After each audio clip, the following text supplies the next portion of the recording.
I'm coming. Please don't ring that thing again. Hiya, Bobby! Oh, yeah.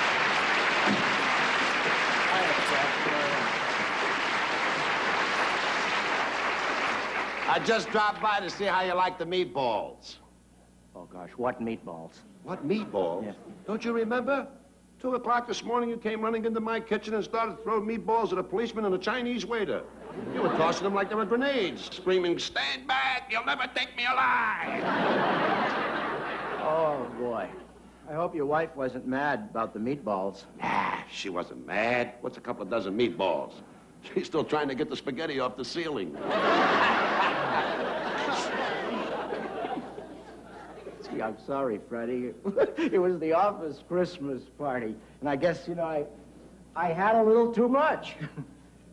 Well, don't apologize. We had our Christmas party the other day, too. What you did was nothing compared to me. Yeah, what did you do? Well, you know the way it is. My wife tells me I came home at 2 o'clock in the morning in my underwear. Then spent the rest of the night running up and down the stairs screaming, "I'm a container of cream! Whip me! Whip me!" You mean your wife told you that's what you did? Yeah. I have to believe her, too, because the rest of her bridge club verified it.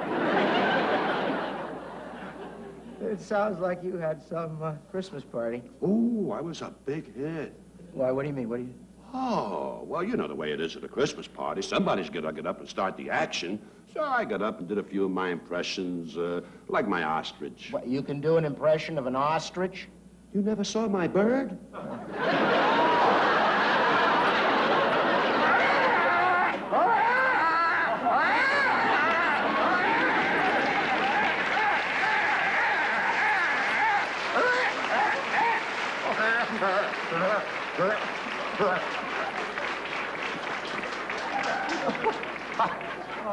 You think that was something? That was nothing. You should see the way I knocked them out with my housefly trying to take off the oilcloth.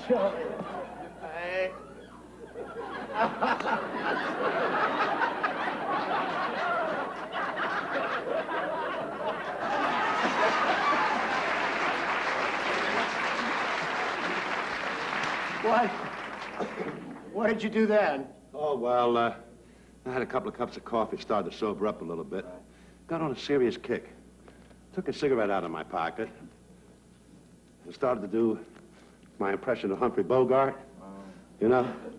Oh, this was beautiful. Play the song, Sam. You must remember this. A kiss is still a kiss. Sigh is just a sigh. The fundamental things apply. Time goes by. Moonlight and love songs. Never out of date.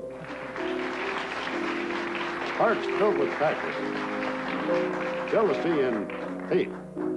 You know, woman needs man, and man must have his mate.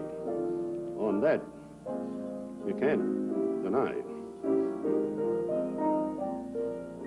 It's still the same old story, a fight for love and glory, a case of do or die. The world will always welcome lovers as time goes by.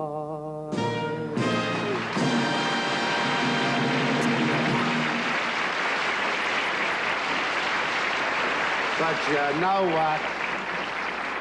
The thing that really frapped them, this fractured them, when I told them the funniest story you ever heard in your life. Funniest story? Oh, tell it to too me. much. Tell it. It's about this famous international builder who had a reputation of being able to put up any structure and knowing exactly how much material to order. So much so that every building he ever put up in his entire career came out to the speck of sand. Never any excess material. Well, he was on his way to a vacation to Europe, and a group of guys approached him to put up a building. Well, he doesn't want to do it. He wants to go on vacation. They bug him, and they bug him, and they bug him. So finally he concedes and says, okay, I'll do it. My last job. So he goes out and he orders all the materials. Copper tubing, plate glass, cement, lime, bricks, the whole schmear.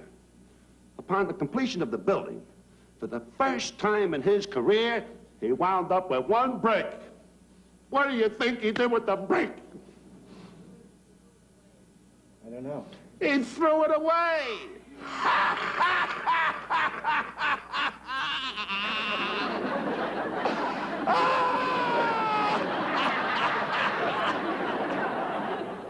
Oh, mercy. I don't get it. You don't get it? Boy, you are really loaded. Forget it, I'll tell you another one. There was a woman on a train with a little French poodle. Now, sitting opposite her was a big fat guy with a cigar, smoking up a storm. And the little dog said, ah. So the woman looked over at the guy and she said, listen, would you mind taking that cigar out of your mouth? It's annoying my dog. He said, listen, lady, I spent 40 cents for the cigar and I intend to finish it. She said, well, the least you can do is have a little consideration for the poor dog. He can't stand cigar smoke. So the guy said, look, lady, I'm in the smoking car. I paid for the seat, I paid for the cigar, and I intend to finish it. You understand, lady? Now, forget it. She said, why, you insubordinate cuss, I've got a good notion to take that thing from out of your mouth and throw it right out that window. Well, the guy said, you touch this cigar, lady, I'll take that dog and throw him out the window. Well, the woman was infuriated. She got out of her seat, took the cigar out of the guy's mouth and threw it out the window.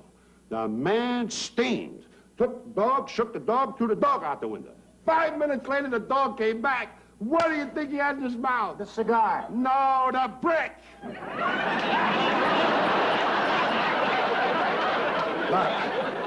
I've got to go. I hope you're feeling better. Oh, was I a hit? Ah!